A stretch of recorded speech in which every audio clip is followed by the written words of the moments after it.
You rolling? What happened on 9/11 is a phony, you know, and we've never learned the truth about 9/11. The whole agenda is to create a one-world government where everybody has an RFID chip implanted in them. All money is to be in those chips. And this is given me straight from Rockefeller himself. This is what they want to accomplish. Aaron, what do you think women's liberation was about? We, the Rockefellers, funded that. We funded women's lib. They do whatever they want to do. What we want doesn't matter anymore. It's their agenda, it's their plans that matter. They have all the money they want. They can make all the money they want. They have a machine that can make all the money. It's not about money. It's about control. It's about their vision of how they want to see the world. You hear George Bush saying democracy means freedom. No. Democracy equals New World Order. I believe God put me on this earth to be the best person I could be, and put everybody on this earth to be the best they can be. You have to stand up for what's right in life. And unless you do that, you're nothing.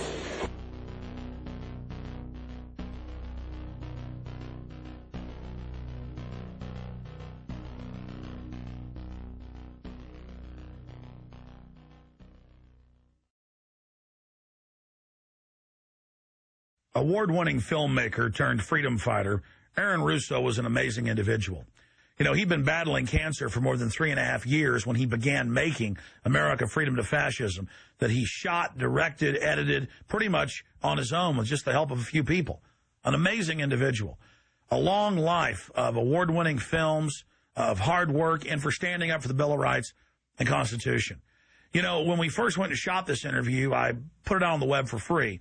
But parts of it have never been seen. So here today, you're going to have a chance to see the in-depth interview, the final interview with Aaron Russo. But his important work lives on. You know, he made one of the definitive films exposing the elite that control this nation and the world, the private Federal Reserve. And the information he put out 2 years ago rings more true today than ever. And his film, America Freedom to Fascism, and Mad as Hell, and the other great works he did just continue like ripples in a pond to light bushfires in the minds of men and women everywhere. So this film is dedicated to the one, the only, Aaron Russo. You rolling? I'm honored to be interviewed by Alex Jones, a truth seeker, fighting for justice in America. Alex charming me. It's getting me all smiling. Aaron, when did you start to think something was wrong in the world, or start to find out about the whole banking cartel and the Federal Reserve System, the New World Order?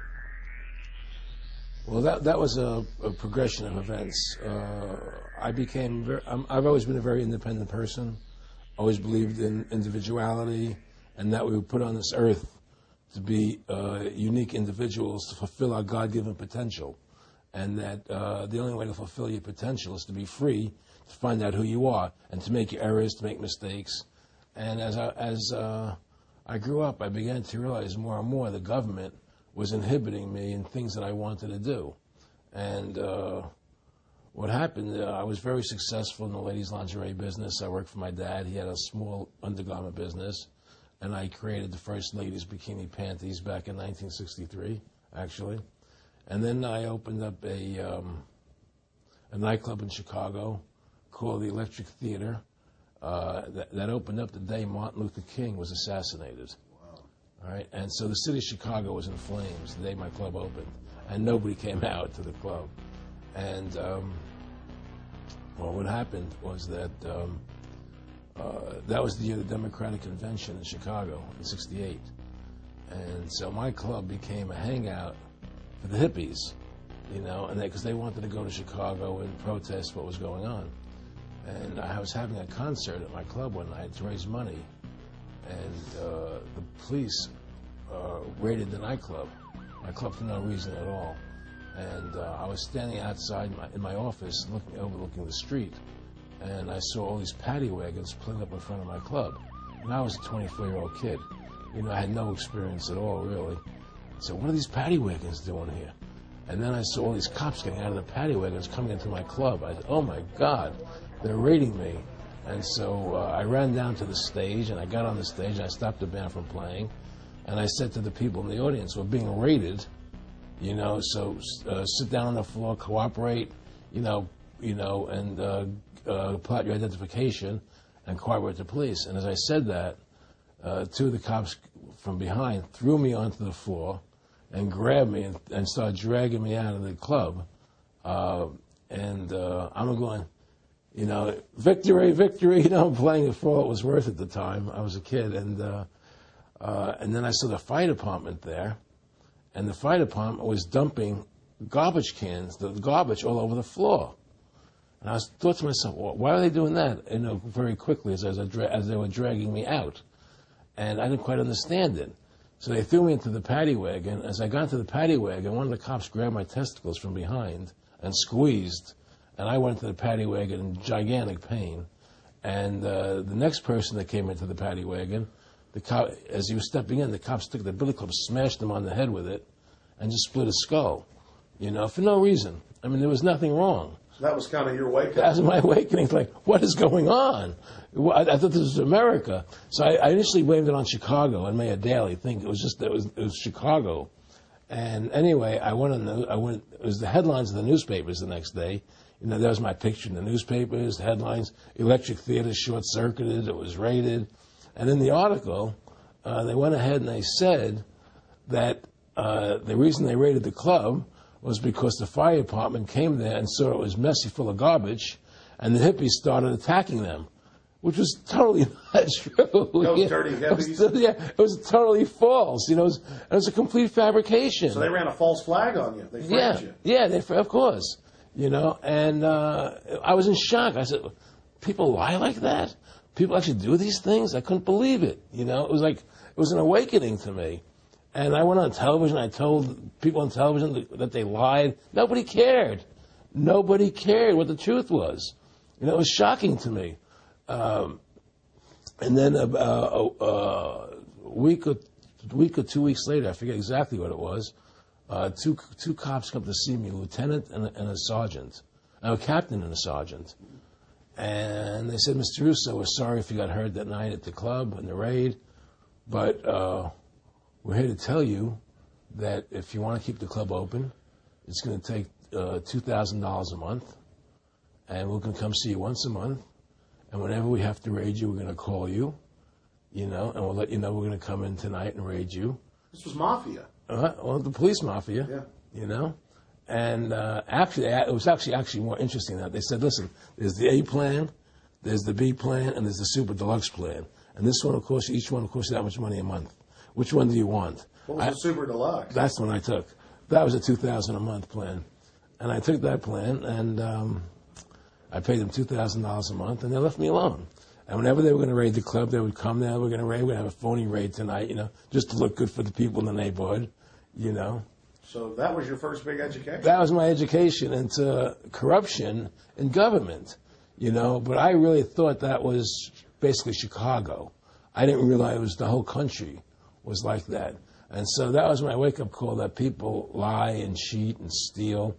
And I thought everybody was always honest and nice and decent. And I had no idea about any of these things. Well, what happened with me was that they finally one day they came to me and they said, look, we can't take your money anymore. I said, why, what's up? What's going on? I said, we have to close your club. There's elections coming, and the aldermen in the neighborhood don't want you open anymore. So we can't take your money. So I had to go to court and fight them, and they were trying to close the club. And then one night there was a fire, and the club never reopened again. The club just closed, and that was the end of the club. And they burned me down. And that was the end of my experience. And then I moved back to New York, where I met Bette Midler.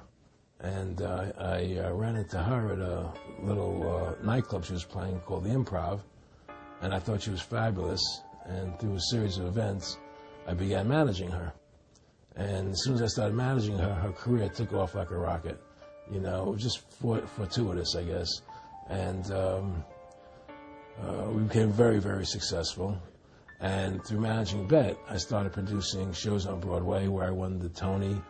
And I produced a television show where I won the Emmy with Dustin Hoffman and Bette, you know. And then I produced The Rose for her, where she got Academy Award nominations. And then that led me to producing Trading Places, which everybody knows. You know, I think it's the best Eddie Murphy movie. Well, it's a good one. I don't know if it's the best, but it's a really good one. And I'm very proud I made that movie. And so in my mind, I feel as if I've made a classic comedy in Trading Places. a classic musical in The Rose, and a classic documentary in Freedom to Fascism. You know, so I'm very proud of my work that I've done as a filmmaker. Aaron, why do you do this? What's the philosophy of your life? What do you think life's all about? I think the importance of life is to like yourself. If you don't like yourself, nothing means anything. To like yourself means you have to respect yourself. To respect yourself means you have to take actions that you respect if somebody else did them. And what's the point of living if you don't like who you are? You can have all the money in the world, and if you look in the mirror and you don't like what you see there, what's the point of it? So to me, the most important thing is that I like who I am, and that I take actions that I would respect if somebody else did them. That you live a life of character, honesty, truthfulness, and I believe that a person has the ability to mold their character like a sculptor molds a piece of clay. You know, there's no saying that a leopard never changes its spots. I don't believe that. I believe people have the total ability to mold their character into what they choose to be in their life, what their ideals are. And that's what I try to do with my life. I am not the same person today as I was 30 years ago. I've changed a lot because I wanted to be something better than what I was before. And my philosophy is that you have to like yourself, you have to be a decent person with character and integrity and honor. And that's what's important. Back in the late 80s, I was a pretty big silver trader and gold trader. And I don't think I've ever told this story on tape before. I was a pretty big silver and gold trader. And I always paid my taxes. And I took what was a legal tax deduction on my silver trades. And a few years later, I think it was 88 or 89 or something, the IRS claimed that what I did, and other people did as well, was now illegal. We couldn't do it anymore. But they made it retroactive. I said, what do you mean retroactive? It was legal then. I did what was legal. I said, yeah, but now we're making it illegal retroactively. And that's not good. So you owe us $600,000 or $800,000. For what? It was legal. How could you make something retroactive? Change the law backwards in time. It makes no sense. Well, we're doing it. And so everybody said they can't do that. So we went to court, a class action lawsuit. And the judge agreed with the IRS and said they could do it retroactively. And that's when I knew that there was something wrong in America with the IRS and the system here. You know, Aaron, you were telling me this story last night, and before you even finished saying, in the late 80s, the tax law, I said retroactive. And I knew that because they literally ruined my dad, but he paid. He didn't know. He still thought this was America. And it was legal tax law, what you're supposed to do. They said retroactively you owe, and with not just retroactive, but they said you also have penalties and interest. That's right. So how do you have penalties and interest on something when they retroactively change the law? Well, first of all, they can't retroactively. How can you do anything retroactively? Penalties and interest are a farce. The whole thing, because they do whatever they want to do. And that's when I realized America is not America. It's not the land that I was taught it was. Because they can do whatever they wish to do. And there's nothing the citizen can do about it. Now, you've made America Freedom to Fascism. I want to walk through that film, and I want to encourage everybody out there to get a copy of it on DVD. It was also in theaters around the country, and I think the best film out there on the Federal Reserve and the IRS and the whole banker scam, and I want to discuss that with you here. But I wanted to go back a little bit to the point that we discussed last night, where you don't advise people to not pay. And I do the same thing. People say, well, wait, you're saying it's a scam, but you're saying go ahead and pay it. And I like the way you summed it up. Well, it's really fairly simple. I mean, since making that movie, you know, many people come to me and ask me whether they should pay their income taxes or not, you know, and I never advise people not to pay. And the reason I tell them, I said, look, I've done a lot of research. The Supreme Court has ruled that the IRS has no authority. The 16th Amendment did not give the IRS the authority to tax your labor and your wages. That's a fact. All right, the Supreme Court is the law of the land, you know, and the IRS does not trump the Supreme Court. However, that being the case, the fact is, if the mafia would come to you and say, we want $2,000 a month or we're going to hurt you, I would not advise you not to pay them, because you may get hurt by not paying them. Whether it's legal or not doesn't necessarily matter. You're going to get hurt if you don't. It's the same thing with the IRS. they can hurt you. They can put you in jail. They can torture you. So if you don't pay them, you may get hurt. So I never advise people not to pay. You know, I tell people, yeah, pay your taxes. Look what happened to Congressman Hansen. Yeah, Congressman Hansen's a great example. Pay your taxes. But you know what? Shut down the Federal Reserve System, and eventually you won't have to pay those taxes anymore. See, the IRS is a symptom of the problem. The real problem is the banking industry and the bankers in this country.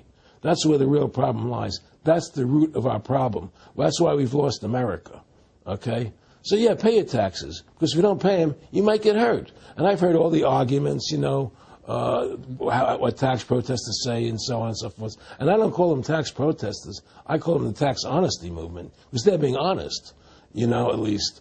But the fact of the matter is, you're being forced, you're being compelled to pay it because you're facing jail sentences, you're facing time, you're facing corruption of the courts if you don't pay, right? And so you pay it, because you just like you'd pay the mafia.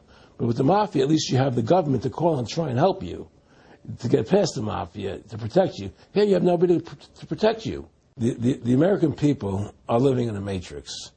They don't understand the truth of how things are working in this country, you know. And let me give you an example of what I'm talking about.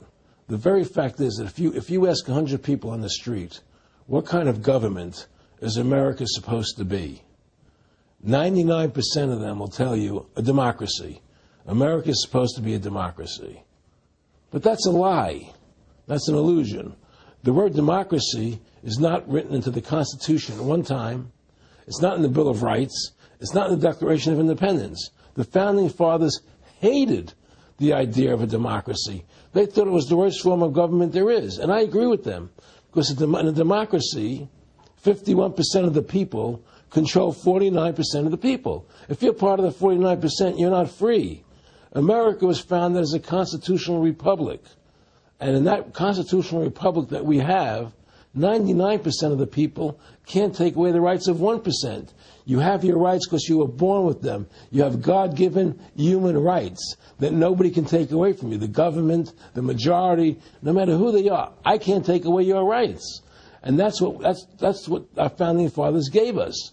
But the psychological operations that they do to us, they make us believe that we're a democracy and that majority rules. You see? And they want you to believe that. Because then they tell you this poll says this many want this and this many want that and this many want this. And it doesn't have anything to do with anything. Well, Hitler was elected. Hitler was elected. Hitler did everything legally. And in a constitutional republic, a minority is protected against a majority. Wasn't it Benjamin Franklin, to paraphrase, that said democracy is two wolves and a sheep voting on what's for dinner? Exactly. And then he also said, in a republic, the sheep would have a gun to protect himself, you know. And that's the truth. America's not a democracy. But you ask the most intelligent people, what form of government America is supposed to be, they'll say a democracy. Because that's what they've been brainwashed. They've been psyoped into believing that. They believe that we're in Iraq. They believe we're in Iraq to promote democracy. The word democracy, you hear George Bush saying democracy means freedom. No. Democracy equals New World Order. Democracy equals slavery. The word democracy is not synonymous with freedom. It's the opposite of freedom. Democracy is the worst form of government you can have because it's majority rule. And the government can tell you exactly what they want to tell you to do. Because the majority wants it. I don't care what the majority wants. I live my life as I choose. And if I don't commit violence, theft, or fraud against another human being, I can live my life as I wish. That's my choice. And if I'm allowed to make mistakes, because when you make mistakes, you learn from them. You grow as a human being. We're put on this earth to become the best individuals we can be, to fulfill our God-given potential. Right? We're not here to put on this earth so that the government can tell us how to live our lives and what we must do. We put into these systems and these paradigms. No. The same thing in health. You know, if you're sick, you have to have a certain protocol. Nonsense. You know, be individuals. Think for yourself. Have critical thinking.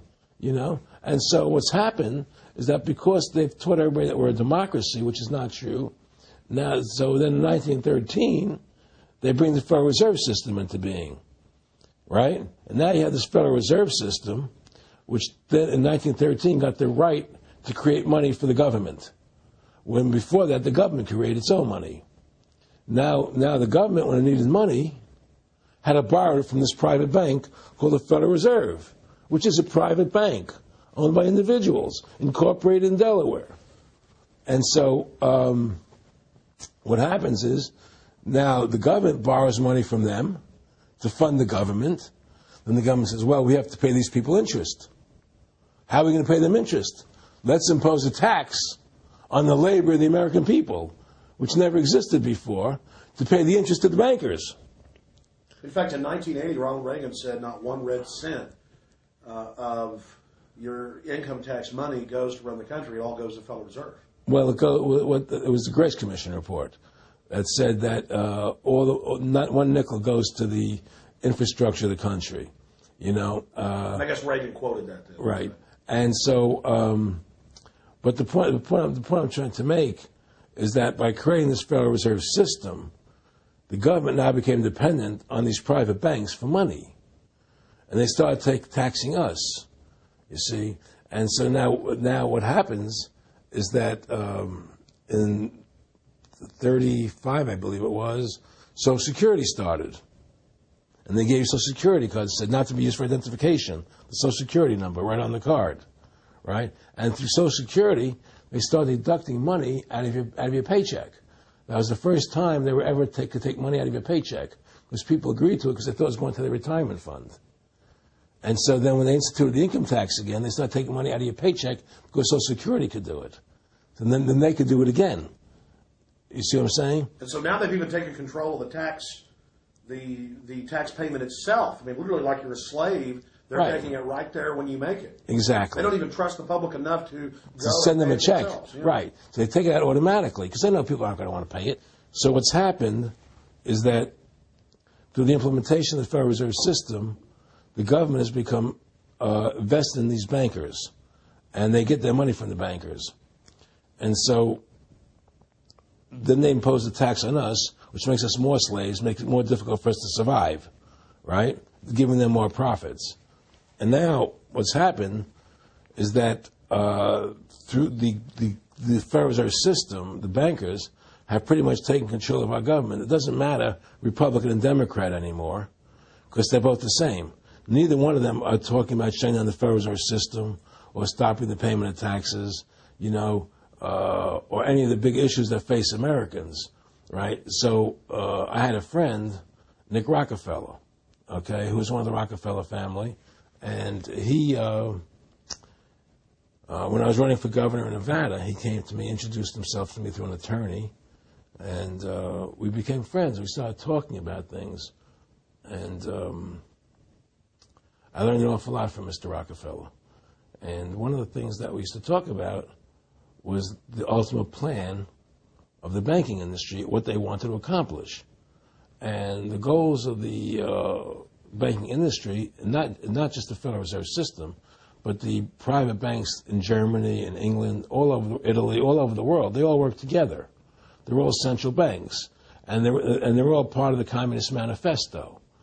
Central banking is one of the major planks of the Communist Manifesto. We talk about America being a capitalistic country, but yet at the same time we have a central bank that plans everything for us, right? And the graduated income tax is another plank of the Communist Manifesto, right? So right there you have two major planks of the Communist Manifesto that have been brought in because of the Federal Reserve System, okay? So the ultimate goal that these people have in mind is the goal to create a one-world government run by the banking industry, run by the bankers, and they're doing it in sections. The European currency, the euro, and the European Constitution is one part of it. Now they're trying to do it in America with the North American Union, right? And they want to create a new currency called the Amero, right? And the whole agenda is to create a one-world government where everybody has an RFID chip implanted in them. All money is to be in those chips, right? There'll be no more cash. And this is given me straight from Rockefeller himself. This is what they want to accomplish. And all money will be in your chips. And so instead of having cash, anytime you have money in your chip, they can take out whatever they want to take out whenever they want to. If they say you owe us this much money in taxes, they just deduct it out of your chip digitally. Total control. Total control. And if you're like me or you, and you're protesting what they're doing, they can just turn off your chip. And you have nothing. You can't buy food. You can't do anything. It's total control of the people. And that chip's connected to a database that has your purchasing records, what you do. Everything is in there, you know?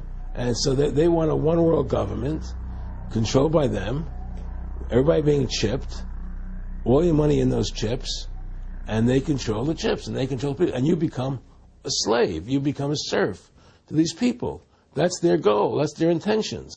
More than a decade ago, I began getting secret government documents, and we published them, where the feds were training the local police and the military that gun owners, conservatives, people that made frequent references to the U.S. Constitution were terrorists. That's a quote. But in 2009, it broke into the national media when we received the secret MIAC report from a state police officer, and that was in the state of Missouri, but the feds had written it, demonizing Ron Paul, people that wanted to end the Federal Reserve, people that wanted liberty and freedom. And now more secret reports have been released, like the Department of Homeland Security report, which the feds admit they wrote, that says returning veterans are the #1 terror threat in America, that gun owners are part of that #1 threat, that people buying ammo are the #1 threat. Think about this. You have these private bankers overthrowing the United States, and they're secretly training the police that gun owners and patriots and veterans are the #1 threat. So they're saying the American people that follow the Constitution and Bill of Rights that will actually stand up against this tyranny are terrorists, because they are the terrorists. They are the criminals coming in with a corporate takeover, a hijacking of the nation. Eric, can you be specific about when you met Rockefeller, how it happened in these discussions?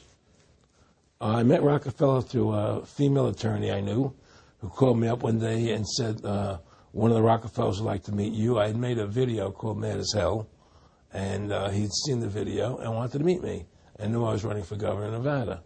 So sure, I'd love to meet him. And I met him, and I liked him, and he was a very, very smart man. And we used to talk and share ideas and thoughts.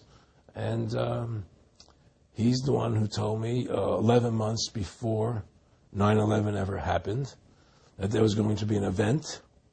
Never told him what the event was going to be, but there was going to be an event, and out of that event, we were going to invade Afghanistan to run pipelines from the Caspian Sea. We were going to invade Iraq, to take over the oil fields, establish a base in the Middle East, and make it all part of the New World Order.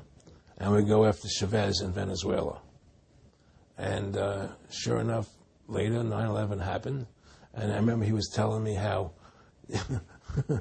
you're going to see soldiers looking in caves for people in Afghanistan and Pakistan and all these places, and there's going to be this war on terror, which there's no real enemy, and the whole thing is a giant hoax, but it's a way for the government to take over the American people. He told you it was going to be a hoax. Oh, yeah. There's no question. He says, there's going to be war on terror, and he's just laughing. There's no... Who are we fighting? I mean, why do you think 9/11 happened, and then nothing's happened since then? Do you think that our security is so great here that these people who pulled off 9/11, who were able to, can't knock down another plane?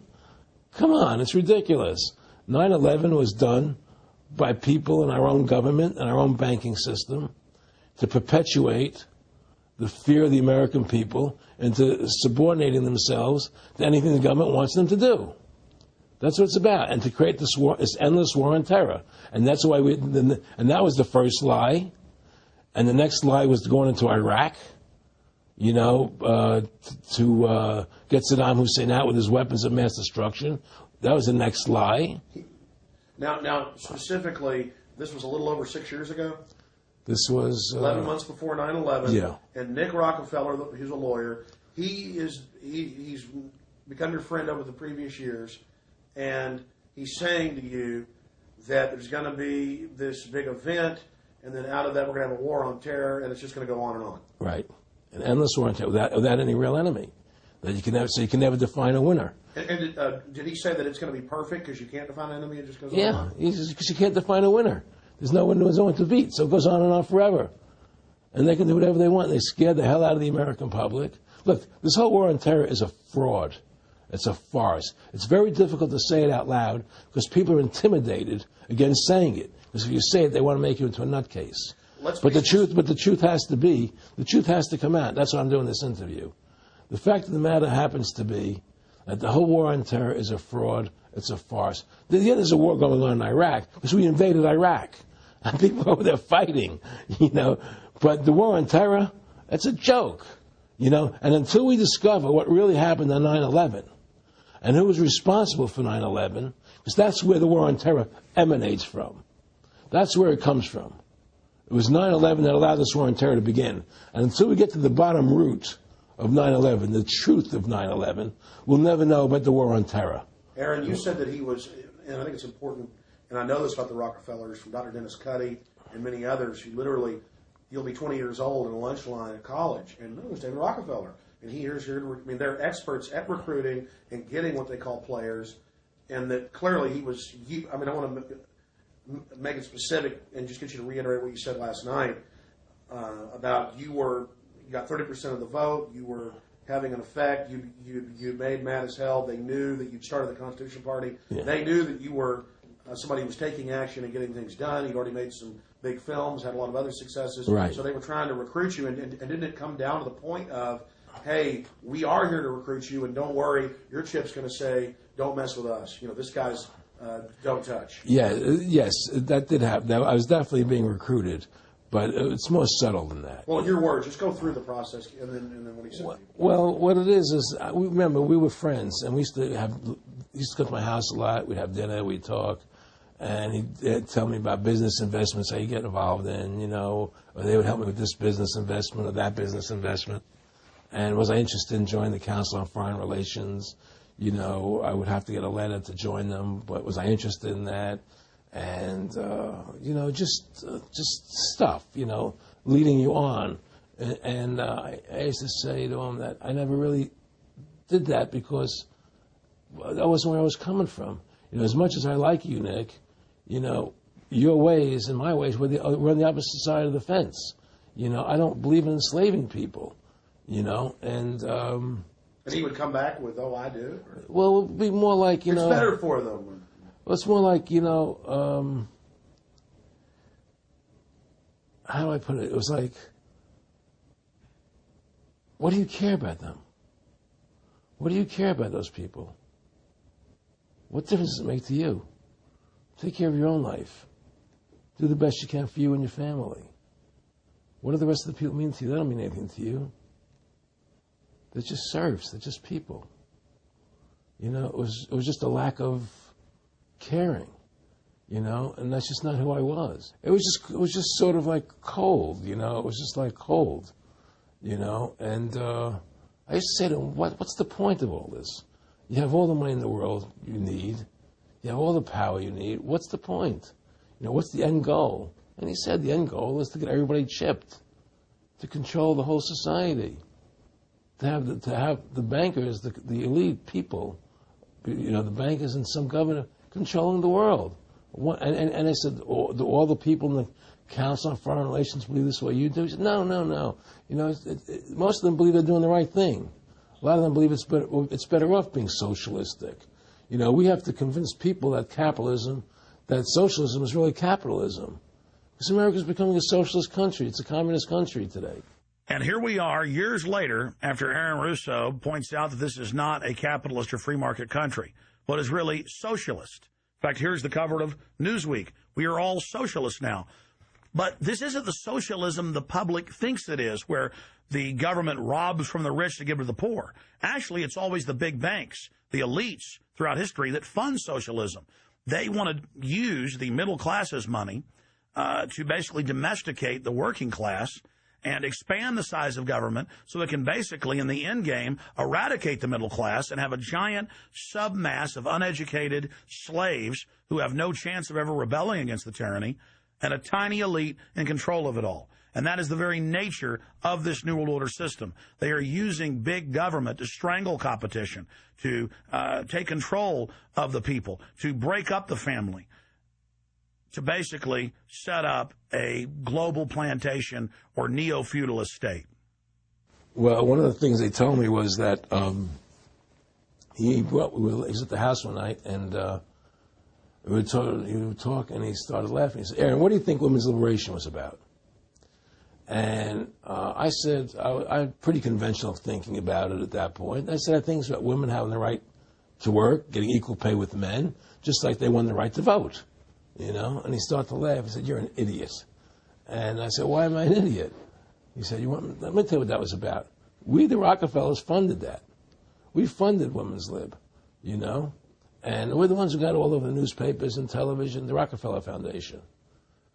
He says, and you want to know why? He says, there were two primary reasons. And they were, one reason was we couldn't tax half the population before women's lib. And the second reason was, now we get the kids in school at an early age. We can indoctrinate the kids how to think. It breaks up their family. The kids start looking at the state as the family, as the school, as the officials, as their family, not as the parents teaching them. And so those are the two primary reasons for women's lib, which I thought up to that point was a noble thing.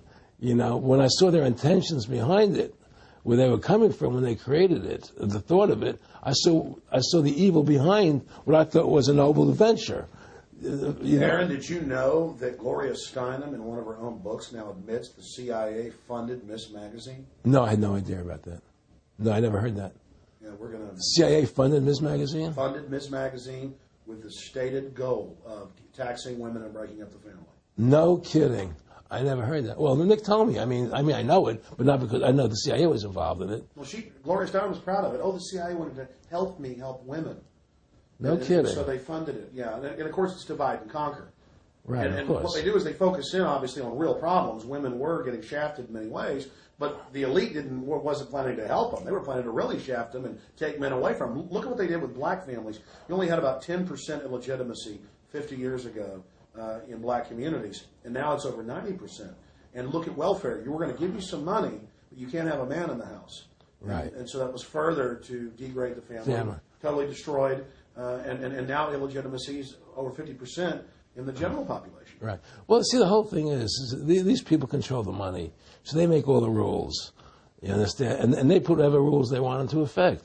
And the truth is, America has really become a socialist, communistic country.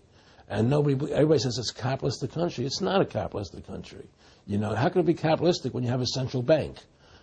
That's the first. It can't be. You know, it's a planned economy. It's a planned economy. It's a phony. If they want to create prosperity, they just print dollars. They just make dollars or put digits into the economy, and now you have prosperity. You don't have real prosperity. You don't have real manufacturing. You just have money being injected in. It's an infusion of credit, which only makes the government go into more debt. Into more debt. The Federal Reserve is poison to our country. Of course it is. It's poison. Whoever makes the money makes the rules. Rothschild said that, and they make the money. Why are we allowing these private bankers to make the money for our country? It makes no sense. Why are we paying interest to these banks to make money for us when the government can do it itself without paying interest and without all that debt? There's no answer to that question, and it's the question no politician will raise. Everybody talks about America's debt, how much debt we're in. We're in debt because we have to borrow money. But we don't have to borrow money. They designed it so we go into debt. Exactly. We can create the money and back it by gold so they can't create too much of it. So you don't have the inflation. And do what the founding fathers gave us. But instead, the bankers make the money. They control the government. They buy the politicians. They tell us who gets into office. You have computer voting. That's a fraud. They do whatever they want to do to us. They do whatever they want to do to us. And it has to stop. My friendship with Nick Rockefeller was one where we expressed ideas to each other and thoughts and philosophies, and he wanted me to become part of what they were doing, and for me to become a member of the CFR, and offered various business opportunities for me to get involved in, and for me to not take up the fight or the battle that I've been taking up in the past, to drop that idea, because what was the point of my fighting for the people? I was a guy who was very successful in the movie business, and I saw the truth of what was happening. I tried to express it to the people, And rather than having me express it to the people, they wanted me to join their side because I was a mover and a shaker. And rather than me opposing them, to join them. It was real simple. And he tried to recruit me into that situation, and I didn't go for it. Did he get angry when you didn't go for it? No. And, it's like, I remember one time he said to me, you join us, so you have an ID card, Aaron, you have a chip, and your chip will say KMA on it. And I said, what does KMA mean? He said, it means kiss my ass. And anybody stops you, a cop or whatever, and you show them your card or your chip, and they'll know to leave you alone because you're one of us. One of the central pillars of tyranny is that the establishment is exempt from the laws that they pass for the rest of us. We saw it in Rome. We saw it with Hitler. We saw Richard Nixon saying, look, I'm the president. If I break the law, it's not illegal. We saw George Bush and Dick Cheney say that. We see Barack Obama continuing that, saying, I'm not going to give detainees real trials. I'm going to give them secret kangaroo military commissions trials, and we're going to hold them in secret camps, and I've got executive privilege. It's the same thing over and over again. And one example of hundreds that are out there was a story back in April of 2008 out of the Orange County Register. And this backs up exactly what Aaron's talking about with Mr. Rockefeller saying, I got a chip in my hand, kiss my ass. Here's just one example of hundreds. Special license plates shield officials from traffic tickets. And it goes on to say that 996,000 plus vehicles in California are exempt from no insurance, reckless driving, speeding, running through toll booths, running red lights, on and on and on. And who is it? It's state employees. It's federal employees that can go and get exempt. It's police. It's government bureaucrats above the very laws they try to enforce on us. This is tyranny. And so literally all over the nation, they've tried to pass it in Texas but failed. They want it where the police are above the law, where the government officials are above the law, where they have immunity, where they can't be prosecuted for crimes. Congress exempts itself from most of the tax laws and other laws that they put on the rest of us. They're exempt from Social Security, and they get a pension that pays out on average 5 times what citizens get. Again, it's already happening. So the chip in the hand and saying they're above the law under the guise of national security, that's what the 1947 National Security Act and now this whole Homeland Security system is all about. Why are you fighting for the people for? What is that about? The people are just, they have to be ruled. They have to be, the Constitution, what you're standing for is only for a few people. It's only a few individuals that can live that way, and we believe that it's best for society to be ruled by an elite people who control everything. And I said, I don't believe that. I believe God put me on this earth to be the best person I could be, and put everybody on this earth to be the best they can be, not to be a slave and a sheep to you and these people. And I don't understand why you want to control everything. What is the need for that, And I asked them, do all the people in the Council of Foreign Relations feel the same way you feel? He said, no, a lot of them think they're doing the right thing. They think that socialism is the best way to go. They think that, that they're doing the right thing. But the people at the top, they all know the truth of what's happening, and that's what it is. So it's compartmentalized within the elite structure as well. Of course it is. Of course it is. I mean, all the people that are in the CFR, was that 2,000-3,000 people? I forget what, like Dan Rather. They don't know what's going on. They join the CFR because it's prestigious. They think it's good for business. It's good for this. They don't know what's really happening.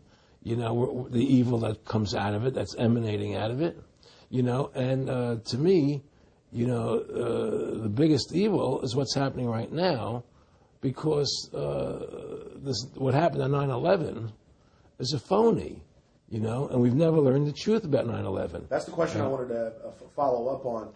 He tells you 11 months before there's going to be an event, all this is going to happen.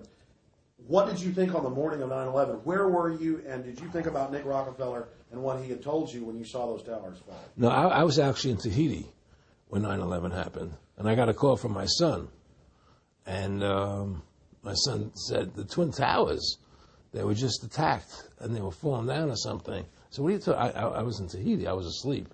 And he said, yeah, they were hit by a plane, da-da-da-da. And so where I was in Tahiti, there was no television, so I had to run the other side of the island to a hotel where they had, and it was all on television, you know, and that's when I first saw the stuff on TV about it. And I didn't immediately equate it to Nick, you know, but when I realized that we were going to go into Afghanistan, Iraq, and as that developed, I realized what it was. How could there be a war on terror and actually say that we're having a war against terrorism and leave the borders wide open? If you were the President of the United States, or I were the President of the United States, and 9/11 really happened the way they want us to believe it happened, the first thing you would do was shut down the borders so people couldn't get in the country to harm you. But they left the borders wide open because the bankers want the borders open because they want a one-world government. They want a North American Union. They don't want borders here. The 9/11 was only a manifestation. It was done to create a fear in the American public, right? So that we will obey what they want us to do. And take Richard Reed, the shoe bomber. Here's a guy who was 6'6", ugly as could be. I heard he smelled. Okay, he sits in coach on a plane, lighting matches to put his shoe on fire, surrounded by people. It's idiotic. If you were going to blow up a plane, you go into the bathroom, you close the door, and you put your shoe on fire. You're not going to sit there surrounded by people lighting matches on a no-smoking flight. They want you to believe this nonsense. It's ridiculous. 7/7's come out now, and the majority of the British people think it's an inside job, and all the evidence points towards it being an inside job. Yeah, I mean what happened in England, London? Yes. All this is nonsense. It's just keep people in fear. It's this endless war on terrorism that doesn't really exist, so people will submit to whatever the government wants them to submit to. Searches, check your shoes, have ID cards, put chips in you, you know, where you become servants to the elite. That's what this is all about, you know. Restore America's republic to what it's supposed to be, get the bankers out of our government, get the bankers out of our government. Government should stop borrowing money from the banks. Government should make its own money, restore the republic, individual freedoms. That's what this country's about. And until we do that, we're gonna be slaves. I mean, to me, I see people like Bill O'Reilly on television, right? And I see how much they control the media. Like there's this girl on Bill O'Reilly the other night from an organization saying the world can't wait. And this girl was spot on. Everything she was saying was the truth. And all Bill O'Reilly could do was call her a lunatic. He couldn't challenge the facts. They just call people names. They can't. And until we just find that, look, this world, we're heading into a world of danger, possible nuclear wars, you know, because the banking industry is trying to take over the world. 9/11 is the beginning of the war on terror. That war on terror is leading us into Iraq, which is the next lie. So you had the lie of 9/11, how that happened. Nobody knows how Building 7 came down. Okay, we know 9/11 was a fraud. The American people don't know it, but more and more of them are believing it. Okay? So that was the first lie. Besides the inception, I'm not going back to the inception of the Federal Reserve, that original lie. But 9/11 was the first lie in this present state we're in. 9/11 is the kickoff of the war against the American people and the people of the world. 9/11 was a phony. It's a fraud. It didn't happen the way they told us it happened. Now, because of 9/11, we then had the authority to go into Afghanistan and Iraq. Iraq didn't have weapons of mass destruction. Okay? So that was the next lie. Now they're talking about going into Iran. Now, how would you feel if you were Iran and you had this big, powerful country, America, go into your next-door neighbor, take over their oil fields, right? Wouldn't you be worried that what they were going to do to you? Of course you're going to be worried. But the people of America don't think about it from Iran's point of view. They think about it from our point of view. So now we're going to send more troops into Iraq and keep building up because they want Iraq and the Middle East to become part of the New World Order. And Iraq was using, Saddam wanted to start using euros instead of dollars, right? He was messing up their whole consumption. Iran wants to start using euros instead of dollars. They have. Okay? So I'm saying what they're trying to do is preserve their power. And one lie leads to the next lie, leads to the next lie. And until you get to the root cause of 9/11, which is supposedly the war on terror, we'll never solve our problems here. Should we send more troops into Iraq? Should we not send more troops into Iraq? Well, the truth is, The fact is that it all goes back to this war on terror. Where did 9/11 come from? That's the root cause of everything. And until we have a full investigation, find out why Building 7 fell down, why they shipped all the steel out of America so quickly, from the buildings, why all the things that don't make any sense about 9/11, until we find out why it really happened, we'll never understand why there's a war on terror. And we'll never be able to prove that the war on terror is a phony. Nick and I discussed many things. One of the things we discussed, or he brought up in conversation, was reducing world population, and felt that there were too many people in the world. In a way, I agree. There are too many people in the world, but I don't think I have the authority to say who's going to die and who's not going to die, But they felt that they wanted to reduce world population, and he felt that it should be reduced by half. He even mentioned to me once they were having a real problem trying to solve the Israel-Palestinian problem. And he talked to me once about they were playing with the idea of bringing Israel to Arizona, and taking all the people from Israel and giving everybody $1 million and setting up Israel in the state of Arizona. Unbelievable. Just to end that problem, because that's a problem that they're not in charge of, in a sense. They're not controlling that problem. They're very arrogant. They can do whatever they want to do. We've given these people the authority to create money out of thin air, and through that device, they control everything. And if you want to win the battle to stop that, you have to deny them the ability to create money. It's only because they can make money that they have all this power. They literally have the money machines. They have the money machines. They can print it. They can do whatever they want to do. They own everything. Aaron, we take over pretty quick. If we were the guys that issued the money, everybody had to come give us real assets for the use of this money we just printed up. People. I tell people, why in the world does the American government borrow money from the banks when they have the ability to create it themselves without borrowing it and paying interest on it? Why? And nobody can answer that question. Not one politician ever raises that. Why does the American government borrow money when they can create it without paying interest? Well, we did create it up until 1913. And so people say, well, because if the American government does it, it'll create inflation. That's the answer. I say, well, let's look at it. The American government has the Federal Reserve do it, which creates the same inflation as if they did it. But also with the inflation, now you're getting massive debt. So with the Federal Reserve, you have inflation and debt. Now, if the American government made the money, backed by gold, which limited the amount they could make, you wouldn't have debt and you wouldn't have inflation.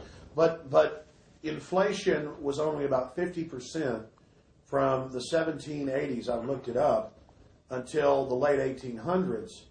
And then we have the central banks already trying to cause some panics, which they then used to push the Federal Reserve.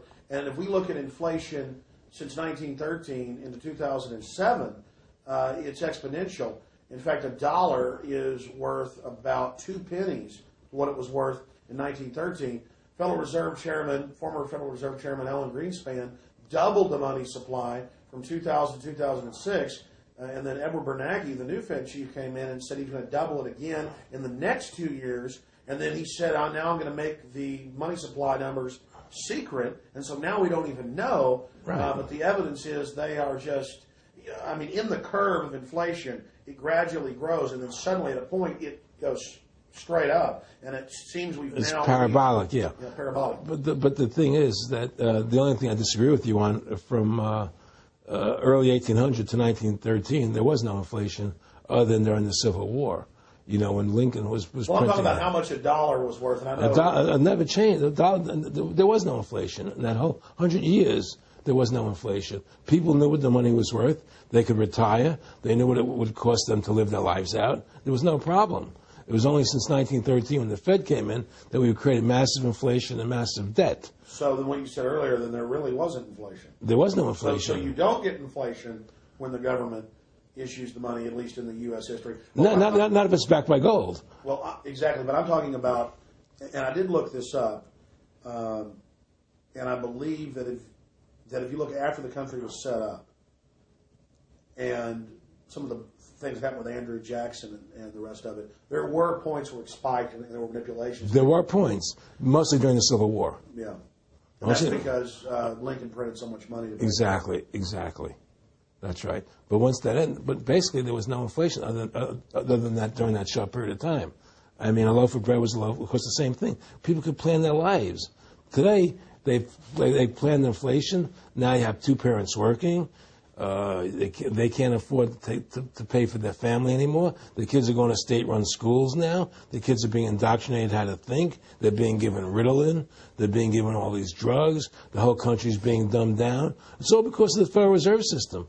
And the Federal Reserve System and these bankers are responsible for the demise of America. And if we ever want to win this battle, you must shut down the Federal Reserve System.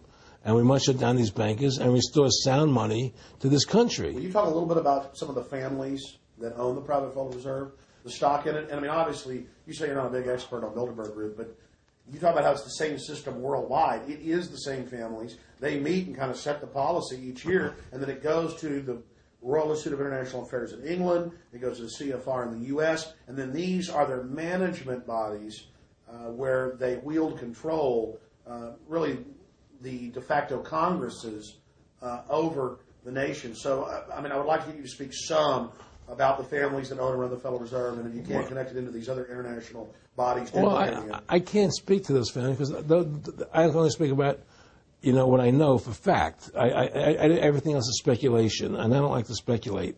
I know about Rockefeller because I was friends with him. We talked about it, and I can tell you firsthand. What did Rockefeller tell you about the Federal Reserve and their family owning part of it?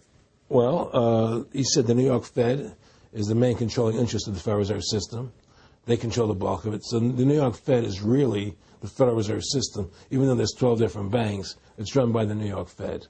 And the New York Fed is basically the Federal Reserve System. So who's ever running the New York Fed is where, and the families that control it, control the New York Fed. And they're the main engine behind the Federal Reserve System. And that's a wing of the Bank of England. Well, the Bank of England and the Federal Reserve are partners, and the Bank of England is a private bank, and so is the Bundesbank in Germany, and the bank of all the banks of the G8 countries are all private banks. They're private central banks. And look, what happened in Europe? Didn't Europe vote down the European Constitution? Yes. They're still doing it. Didn't they vote down the Euro? They're still doing it. They don't care what the people vote. They do whatever they want to do. What we want doesn't matter anymore. It's their agenda. It's their plans that matter. Isn't that prima facie evidence of a tyranny? Well, there's no question we're in tyranny. There's no question we're living in a world where the American citizen is no longer a free individual human being to do the things that they wish to do. We're slaves, and it's getting worse. What do we got to do to bring these people down? In my opinion, you must shut down the Federal Reserve System. And I think that there has to be an uprising. There has to be an uprising. People have to stand up. I can't do it alone. You can't do it alone, Alex. And we need to get a majority of people, not a majority of people, but... It was 5% won the war against the British, a highly motivated group. But I agree, people have got to get angry first. I mean, not just, we know it's corrupt and that lackadaisical. We got to get pissed. People don't seem to have the courage to do what they have to do, I want to say you've got a lot of courage. Oh, thank you. I don't know if I have a lot of courage. I just have I want to thank you for what you're doing for my family. Well, I have a sense of conscience, and I have a sense of justice. I get nervous about what I do, but I do it because there's no other choice. I couldn't live with myself if I didn't do it, But the fact of the matter is, I've ostracized myself pretty much from Hollywood. People are afraid to deal with me in Hollywood a lot because of what I do and the things I say. I don't go along with routines. A lot of people in Hollywood know the truth. They're not willing to stand up and speak about it. I know many of them have seen my movie, and they know I'm right, and they won't talk about it because everybody's afraid. Everybody's afraid because they think that this money they get, these Federal Reserve notes, are really money, and they think they have a comfortable lifestyle, and they're afraid to change. They're afraid to stand up for what's right. And until people are willing to stand up and have the courage to do what they need to do, it's not going to change. And hopefully, what you're doing, what I'm doing, what other people like us are doing, can affect the change that people will stand up and say, hey, I've had enough. The thing is, we have one advantage. That they need us to cooperate. See, if we don't cooperate with them, they can't win. And so they always need our cooperation to go along with their programs. They try to sell us. Right. They try to sell us. Democracy, this majority says this, believe in this, do that. The war on terror, we got to be scared. They're always trying to do things to sell us that will go along with them. And once we learn not to cooperate with them, then we win the game. And that's the point. Don't cooperate with them. Don't go along with the program anymore. Stop it. Join forces. You and I should run for president and vice president and take over this country and bring freedom back to this country. That's what it's like. Two people like you and I, statesmen who believe in freedom, who believe in Thomas Jefferson and the Constitution and the founding fathers to make this country whole again. Because right now it's in the grip of the evil ones, And the only way to stop that is for good men to stand up. What's Edmund Burke said? Evil can only thrive when good men do nothing. Yes. Right? We got to do something. That's what it is, Silence is golden, but when it comes to your freedom, it's yellow.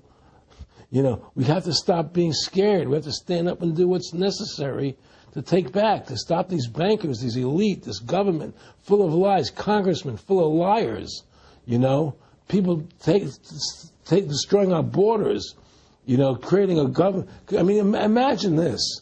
Here you are in America, and they're combining America, Canada, and Mexico into one country, the North American Union, and the American people don't know anything about it. It's not even in the press. They'd rather talk about Rosie O'Donnell and Donald Trump calling each other names than discussing the fact that we're merging into one country. The press doesn't even report it. Or that Paris Hilton doesn't wear underwear. Yeah, Britney Spears. But, I mean, who cares? I mean, the fact of the matter happens to be that tells you how controlled the media is. Here you are combining America, Canada, and Mexico into one country, and you don't see it in the press. Unless maybe it's Lou Dobbs. You don't see it in the press. You just don't see it. It should be the top story everywhere. Everywhere, and not a word about it, really. Why? That tells you there's the evidence that it's controlled. They don't want the American people to know what's going on. That's why they don't protect our borders. That's why we're losing our Constitution, the very document that secures our freedoms. There is a rising tide against it. There is a rising tide, but we have to mobilize. We have to mobilize. And we have to get all the good people in this country to stand together and say, I'm not going to take it anymore. Well, I think if you analyze the situation, and if you realize that since the Federal Reserve has come into being in 1913, illegally, without a constitutional amendment, by bribing a few senators during Christmas vacation, they turned over the most important power that the American government has, the creation and issuance of money, to a private bank. Through that private bank issuing money, they have destroyed this country. They have destroyed the purchasing power of the money in this country. They've created social programs that are destroying this country. Thanks to the work of Aaron Russo and Ron Paul and many others, folks are starting to find out who the real enemy is. Offshore private banking corporations that have engaged in a hostile corporate takeover of the United States and almost every other nation on the planet. And the private Federal Reserve is their beachhead here in the United States. Ron Paul has introduced H.R. 1207 that at time of taping has over 87 sponsors, just to audit the private Federal Reserve that arrogantly says it's above all U.S. laws and above all three branches of government and that no law enforcement can investigate them. I mean, how asinine is that? How above the law is that? How ridiculous is that? Everybody else gets audited. Nobody else is above the law but them, this group of plutocrats, this group of polycentric bankers that are setting up this neo-feudal world system. Now, they've taken over our government, both Republicans and Democrats. There's no difference anymore between the two parties. They control both parties. It doesn't matter to them which one wins, because who's ever running for president will be someone they anoint, okay? Whether it's Hillary Clinton or John McCain running for president next year, they're going to be people that are going to do what they want them to do. And the fact of the matter happens to be that you can't win an election unless you have enough money to win. They make sure who gets the money. The most important point is they control both parties. And the public continues to only focus in on the distraction of the left puppet and the right puppet instead of looking at the puppet masters. In fact, more and more of this is coming out. Top Senate Democrats, bankers own the U.S. Congress. Senator Dick Durbin on Chicago radio station last week blurted out an obvious truth about Congress. This is from Salon, that despite being blindly obvious, it is rarely spoken. And, quote, the banks, hard to believe in a time when we're facing a banking crisis, that many of the banks created are still the most powerful lobby on Capitol Hill, and frankly, they own the place. So there is one of the most powerful Democrats in the country, top Senate Democrat, saying bankers own the U.S. Congress. It's true. Let's admit it. Let's stop debating the two puppets they put out in front of us, the liberal puppet, the conservative puppet, and then every time we wake up to one of the puppets, they just replace it with another puppet. Let's look past the puppets to the puppet master above them that's controlling the puppets. That's all Aaron Russo and myself and Ron Paul and so many other people are saying. Let's get back to a culture of liberty versus tyranny, not this left-right diversion. You know, when folks are sick of Obama in 4 to 8 years, they're going to put a Republican in, and they'll put out different rhetoric but carry out the same operation. Because as the top Senate Democrats said, the bankers own the place, even though they engineered the crisis. And make no mistake, they did engineer it by design. Their own documents, their own IMF and World Bank documents admit that. And out of this crisis, they're setting up the new Bank of the World, according to Time Magazine and Newsweek and the Wall Street Journal and just hundreds of publications with headlines like, and now for world government, in the Financial Times of London. They create the crisis and then say, okay, our Ponzi scheme's falling apart and bankrupting you. Give us $12.8 trillion in the first 6 months of the banker bailout. And now they say, we'll set up a Bank of the World you pay your carbon taxes to, and private bankers will rule your life, and we'll pay private greenhouse gas carbon taxes to two firms owned by Al Gore, and this is publicly admitted. I mean, this is how bad the scamming is getting. And we've got to wake up. We've got to say no. We've got to get angry and get in the face of the New World Order. Again, the private offshore bankers own America. They own both parties, but they get you in a rah-rah, Coke versus Pepsi, Redskins versus Cowboys, fight. And you get in this little political fight as followers instead of looking past that to the actual global elite and what they're setting up. So through these bankers attempting to taking over America, knowing that America was the freest nation in the world, it was necessary for them to take over America, take away our gun rights of freedom to bear arms, and create a country where we become slaves. Because once they take over America, the rest of the world becomes a lot easier for them. And so, by creating 9/11, an event to terrify the American people that were being attacked by terrorists, you create a world where there's an enemy that can never be pinpointed. You can never win the battle. It's a 100-year war. It's a never-ending war on terrorism, right? So you're always fighting this war. And through the war on terrorism, which is the 9/11, which is the first lie, then you create the war on terrorism, which is the next lie. Then you create the war in Iraq for weapons of mass destruction, which is the next lie. And it's one lie to the next lie to the next lie. Now it's going to be Iran, the next lie, sending more troops and a surge into Iraq. Think about what Aaron Russo is saying here. The war on terror is a war on the American people and the people of the world. You see, the elites always sell the public on tyranny by attacking a minority that's unliked first, or the outsider. Oh, we're just getting rid of the Bill of Rights and Constitution and having secret arrest and FEMA camps and the Military Commissions Act for foreigners. It's just for them. And now the federal government has been caught saying that gun owners, conservatives, people buying ammunition, they've been caught saying that returning veterans are the #1 threat to Homeland Security. And in a way, that's true. People that know about the Bill of Rights and Constitution and know that our country is being taken over and hijacked by foreign banks, I guess they are the threat to the criminals that have done this. That's all the New World Order is a private corporate takeover of the nation states, of the governments of the world.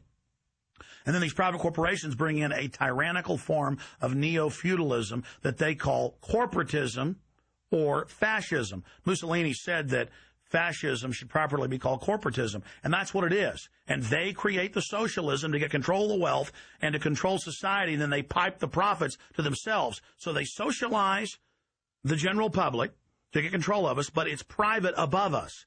It's basically just slavery. Now, think about what Aaron Russo was saying here, and it's absolutely true. This is a war on the American people. They build Homeland Security, they build the police state in the name of fighting foreign enemies, and then they flip it all around to use it against the American people and the MIAC reports and the DHS reports and the rest of it. This whole thing was set up for the people, and Aaron Russo nailed it.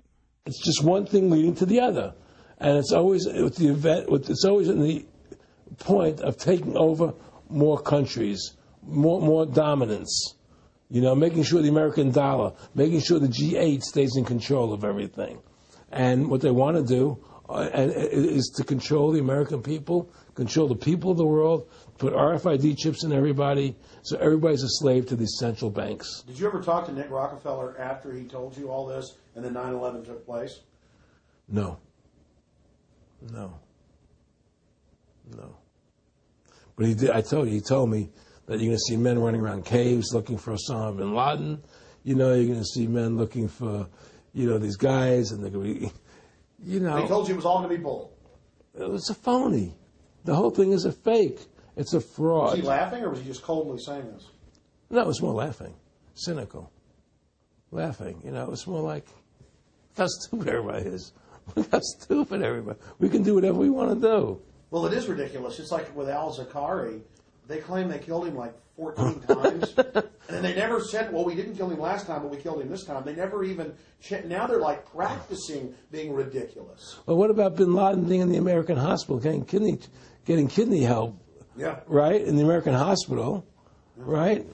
They could, if they wanted Osama bin Laden, they could have gotten him. Oh, yeah. He was right in the American... After the Cole. Well, every time our troops really would keep catching Taliban leaders, they would be ordered by the generals to let them go. That's come out in the newspapers, but only here or there. And they kept going, and then Pat Tillman was complaining about it, and then he got shot. I talked to his brother. Oh, you did? And then he got shot, and there was a big hero charging Al-Qaeda. No Al-Qaeda, somebody shot him in the back. Look, we're dealing with complete evil. We're dealing with complete evil. And until the American people wake up and say, we don't want this evil in our country anymore, and we want to come back to a country of decency and goodness and integrity and honor, we're going down that road. And that's what it's going to take. It's going to people to stand and say, we don't want to live in this kind of a world anymore. I believe we should pull all our troops out of Iraq. I believe we should leave other countries alone. Let other countries live their lives the way they choose to. Stop trying to spread democracy around the world, which is the worst form of government there is anyway. Restore our republic to what it's supposed to be. And go back to what the founding fathers gave us, and try and restore that, restore the republic. Like the point of everything is that we have to mobilize. Each one of us. You and I can't do everything, Alex. You and I may be leaders. We may be out there, and people listen to us, so what we have to say and follow us. But the truth of the matter happens to be, it takes all Americans to stand together, to stand tall, to mobilize and say, we're not going to take this anymore. I'm mad as hell. I'm not going to take it anymore. We're going to stand up and fight the battle. And you and I can't do this alone. We're just leaders of the thing. But other people have to join in with us and stand side by side, shoulder to shoulder, and say, I'm not going to take it anymore. That's what it's going to take to win this effort, and stop cooperating with the government and with all their rules and regulations, and to wake everybody up, to hand out DVDs of my movie, to hand out DVDs of your movie, to educate everybody to what's going on. Well, if you don't fight the corruption and you don't stand up for what's right in life, you're going to end up being a serf and a slave, and you're leaving your children a world that you wouldn't want to live in yourself. So how can you, in decency, behave that way? You have to stand up for what's right in life. And unless you do that, you're nothing. Well, freedom and liberty is what people really want, and it's time to stop the duplicity of the government from lying to us. You see, many people know the truth of what's happening in this country. They know the truth, like the numbers you gave about 9/11. But they're afraid to stand up.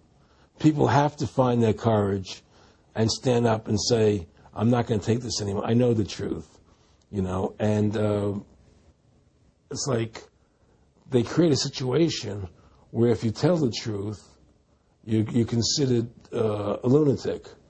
You know, in other words, if someone goes on a TV show and says 9/11's an inside job, oh, you're an idiot, you're crazy. They call you names. You can't be afraid of that. Well, it doesn't work anymore. I mean, they have no facts. Just calling you crazy doesn't make you crazy. Well, we know that. They also go get kooks who are kooks to put them on and then say they represent us. That's right, exactly. Another tactic. Exactly. And Bill O'Reilly's great at that. Sean Hannity is great at that. They just put people on who they can dominate, you know. But why do you think guys like that, they're not stupid? I mean, I've talked to people that know, they know the truth. Why do you think they decide to join the evil? That has to be in their hearts. I mean, I had the opportunity to do that, and then in my heart I couldn't do it. So it has. But I mean, how could you or I consciously be involved in something like putting AIDS virus in black Africans' vaccines? I mean, what the hell? I mean, it's like we're not good guys either. I mean, I don't think I'm like some special perfect person. What the hell's wrong with this elite? I mean, what are they running around doing evil? I mean, they just run around continually doing evil. Well, I think a lot of them think they're doing the right thing. I think a lot of them think they're doing the right thing. Not the top elite, but people within the system, you know.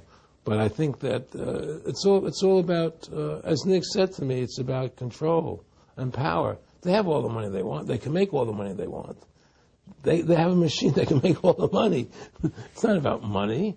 It's about control. It's about their vision of how they want to see the world in their eyes. And you know, you and I believe in individuality, in the person being the dominant thing, the individual being the dominant person. Today we live in a world where institutions are dominant, not people. You know, the American, you know, we the people, by the people, for the people. Now it's we the institutions, by the institutions, for the institutions. People are secondary. It's all about corporations and institutions. And the Federal Reserve is the biggest institution in the world. You know, if you ask somebody what's the biggest corporation in the world, they'll say Google or Walmart or Exxon or something. But the biggest corporation in the world is the Federal Reserve System, right? And all the other corporations feed off the nipple of the Federal Reserve System. Well, it's like the Monopoly game. The bank always wins. It has unlimited money. It's not the people playing on the board. Exactly. The bank owns the board, the box, the shelf it's sitting on. But that's because you gave them the ability to make the money. You have to take that away from them. You take the bank away from the private bankers. Exactly. You have to take the creation of money away from the private bankers, and you'll solve 95% of your problems. Well, let me look at America. 10% growth rates every year like China's having right now. The U.S. had 10% growth rates until the Federal Reserve took over. And then if you look at that, it all starts really going downhill from there. Well, they destroyed the American worker. What they've done, here's what's happened. The Federal Reserve has created this massive inflation in America, which means that the American worker has to keep making more money to keep up with the cost of living. The more money they make to keep up with the cost of living, the less competitive they become in the world economy. So now what happens is we have to pay our workers so much to keep up with the cost of living. Say, well, screw the American worker. Let's go overseas now and get the cheap labor. But really, that's a war being waged against the middle class. Of course the bankers print the money. Really, this is a war being waged against the middle class. The bankers print the money. Everything they're doing is about destroying any private pools of wealth or independence. Yeah, but what I'm trying to say is because of the inflation that they've created, they've now allowed other countries to outcompete us. You see, because other countries don't have to pay as much money as we have to pay here to our workers to survive. Yes. So now we're not competitive anymore. So we've lost our manufacturing base. We've lost our competitive. In the old days, the American worker, you wanted to buy everything American. You wouldn't buy anything from Japan. This was cheap crap. And what does that leave us? It leaves America this military force, and so the elite's giving us a deal. We'll continue to build up your military and give you homeland security jobs, shift your economy over to being the bulldog enforcer of the New World Order. Exactly. You can either and by controlling the economy, they force everybody into that position. That's exactly correct. That's exactly correct. And there's no more manufacturing here. We're a service economy. We do nothing. We provide nothing. We provide nothing to the rest of the world anymore. Well, first of all, Freedom to Fascism is a movie that everybody should see, because we show the fraud of the income tax. We show how judges put people in jail for no reason. We show the corruption of the justice system, and we show how the Federal Reserve came into being and how it's controlling society, and how all the central banks of the world are working together through the Bank of International Settlements in Switzerland, which is the central bank for all the central banks, and how they all work together to create this one world government, the one world order, which is what they're trying to do. So Freedom to Fascism is a movie just to get you a good basic education about how the world is really working. And I really want everybody to see that movie. Critical. In terms of the CFR, in terms of compartmentalization, I mean, there are many good people, I believe, that are part of these organizations who don't even understand what the organization's really about. People like when I was in Germany doing cancer treatment, there was a gentleman there who was visiting a friend of his who had cancer. And he was a member of the CFR. And we were talking. And I showed him the movie. He said, "Oh, my God, I'm going to resign. I had no idea this was what the CFR was about."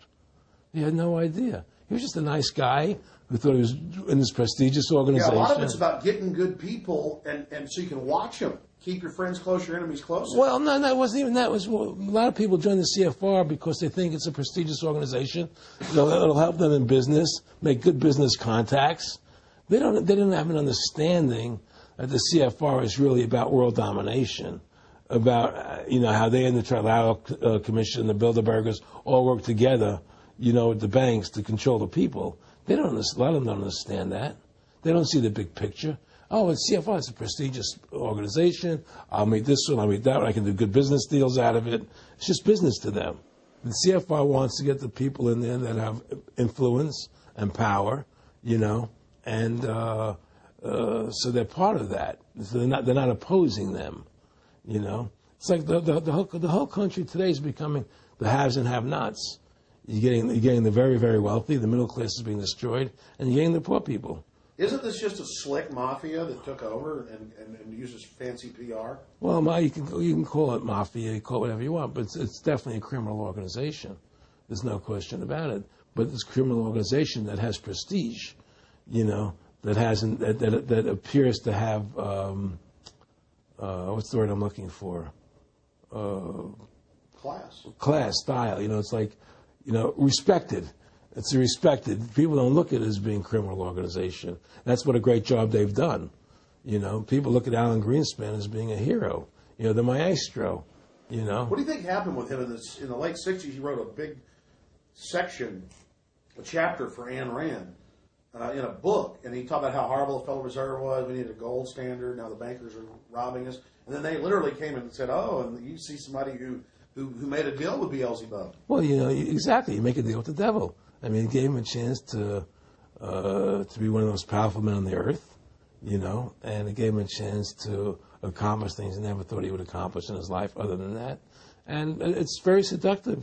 It's a very attractive perfume. I mean, I was attracted when they came to me and spoke to me about it. I thought about it. I was attracted to it, They asked me if I wanted to open up these nightclubs, open up a chain of Baywatch nightclubs, and we'll do this thing, we'll do that, and we can do this. I mean, all these things were proposed to me, business ventures. But you know what it is? It was your nature, though. It's the way you are. You couldn't take the deal. Well, I can't do that to people. I just can't be in a position where I can do that to other people. I have a conscience, and my conscience would not permit me to do that. People say I'm very courageous. I don't think I'm courageous. I think I have a conscience, and my conscience doesn't allow me to do that to people. It makes me feel sick. I just don't believe in it. No, I agree. When I do bad things, I feel bad. When I do good things, I feel good. Yeah, exactly. I feel the same way, and I mean, I don't know what's going to come out. I mean, I don't have that much money, but I've got some money, and it's like, what more do I need?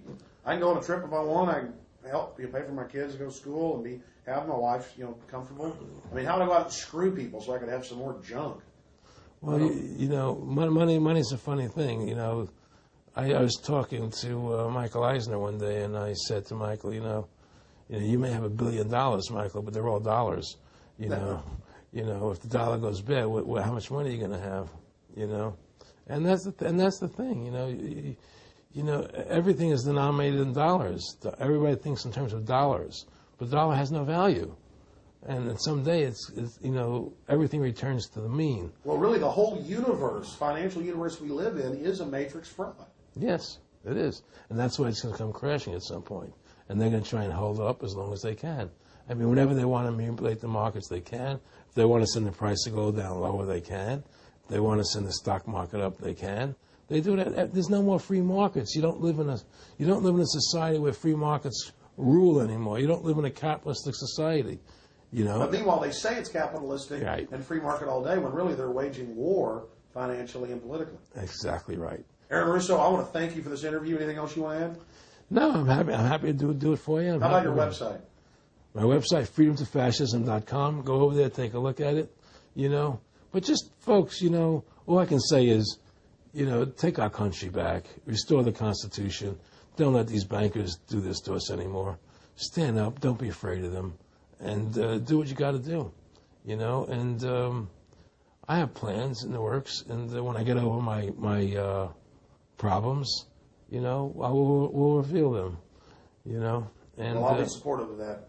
Thank you, Alex. And listen, you've done a great job alerting people to the truth. And don't. In other words, don't be afraid to be ridiculed by these people.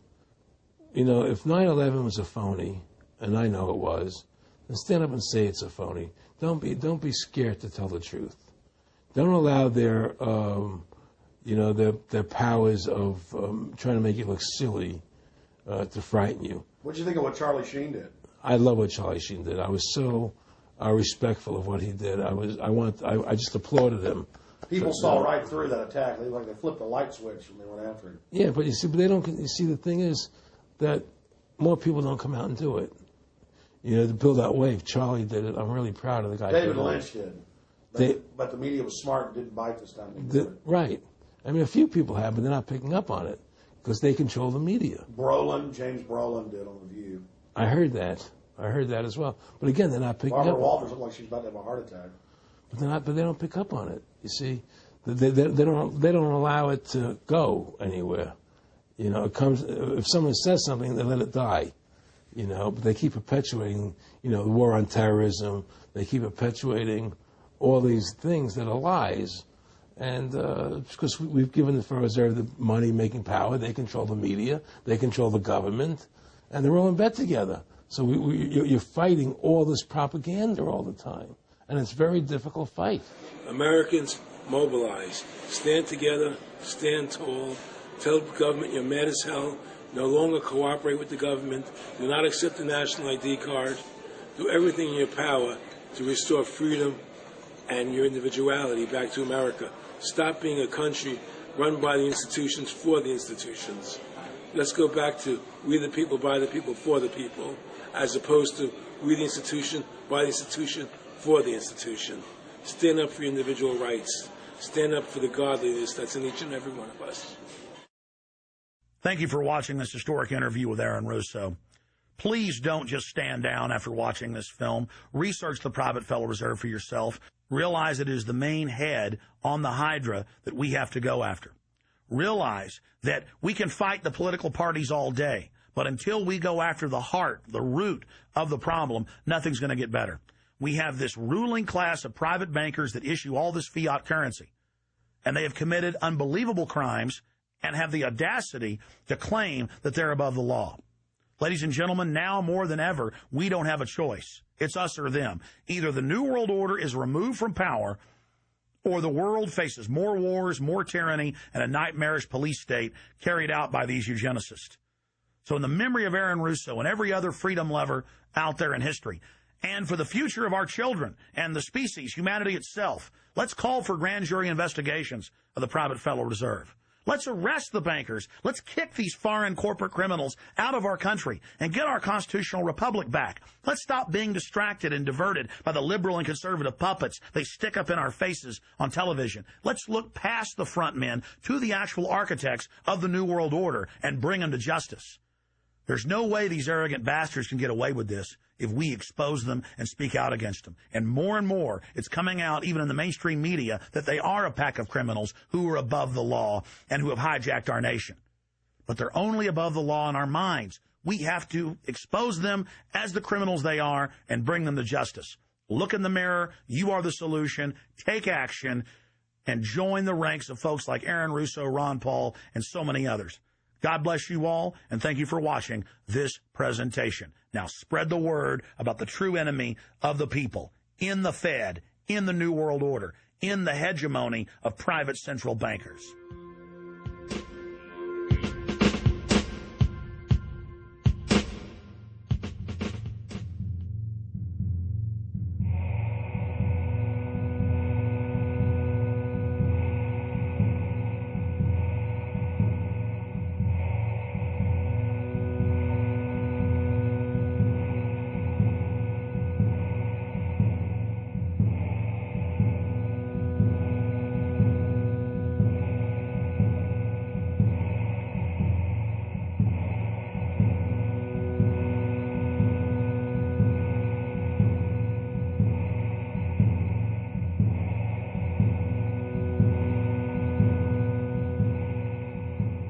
It is a big idea, a new world order.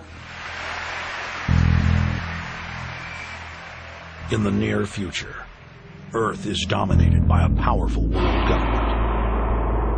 It's known as the Bilderberg Group. Could their objective be world domination? For thousands of years, their dark order grew. Now, as they hail the birth of the New World Order, their great dream of exterminating 80% of humanity is at hand.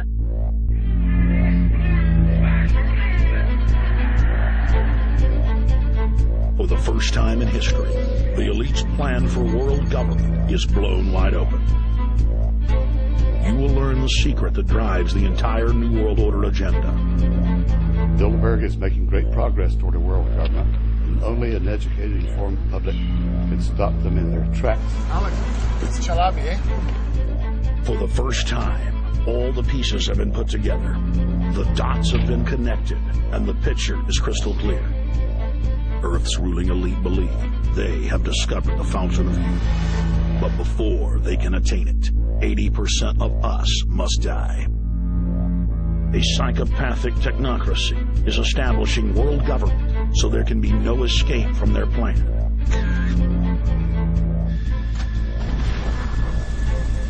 The New World Order is the old world order. I mean, it's just the names have changed, the appearances have changed.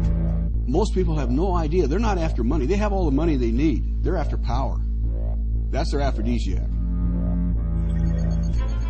I was pulled out of a plane in Munich. They interrogated me 4 hours. Some shots were fired. I need you to move off the property. Their great dream of exterminating 80% of humanity is at hand. Endgame, blueprint for global enslavement. You have been warned.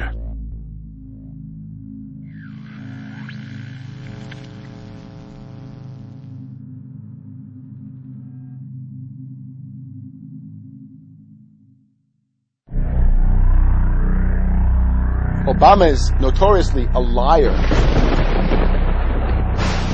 We need to go to where the real architecture of government is, and it's not in a president. Wall Street has hijacked Washington in broad daylight.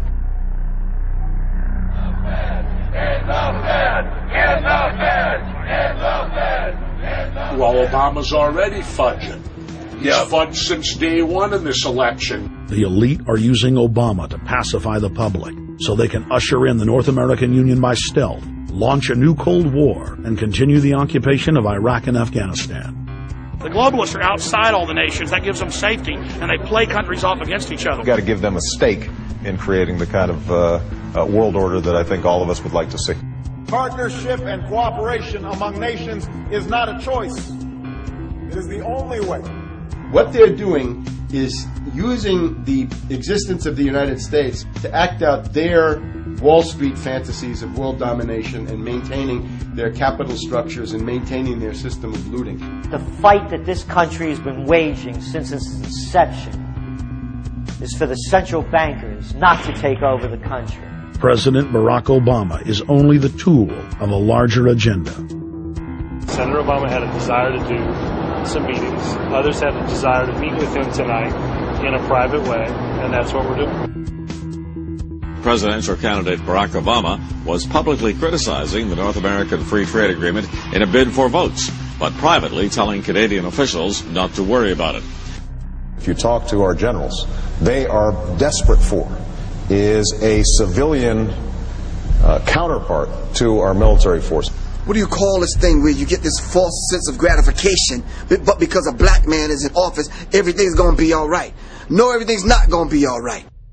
So I know how unpopular it is to be seen as helping banks right now, especially when everyone is suffering in part from their bad decisions. I promise you, I get it. The Obama deception. The truth strikes back. Get your copy of The Obama Deception today at Infowars.com or download it in super high quality at prisonplanet.tv.